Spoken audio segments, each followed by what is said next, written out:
It's the FBR Ramen 15th anniversary. Our first Warped Tour we ever played was intense. We did Warped Tour in '09. That was our first Warp that we did. We didn't really know what we were getting ourselves into, and yeah, it was fun, it was hot, it was a lot of work. Yeah, last year was the first time we played the Van's Warped Tour, and we got to ride on a bus, which was great.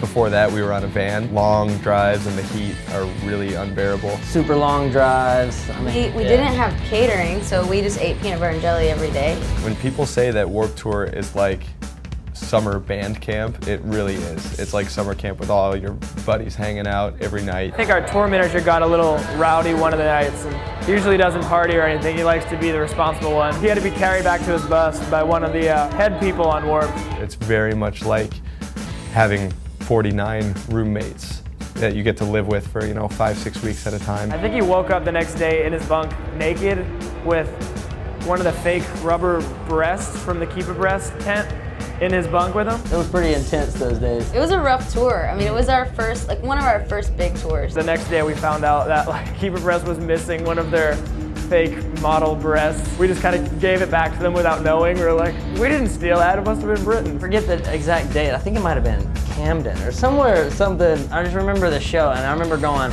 wow, I actually can't see the end of the people. And that's like the first time we'd ever had anything like that. And especially when they have so many different options of different bands to see, and everybody only plays 30 minutes, so you gotta be quick. I had the most fun, and I learned a lot. It doesn't matter what type of music you are, it's just this weird incestuous group of bands. Someone would come up to us and be like, we love your music. We're like, no you don't, we love your music.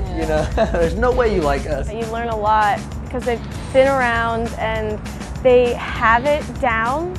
And being new to everything, I mean, I tried to watch and really soak it up and thinking of things. What could I do differently to hype a crowd like they do? You build these bizarre friendships up, but that's one thing that Warped Tour can only do. It's the FBR Ramen 15th anniversary.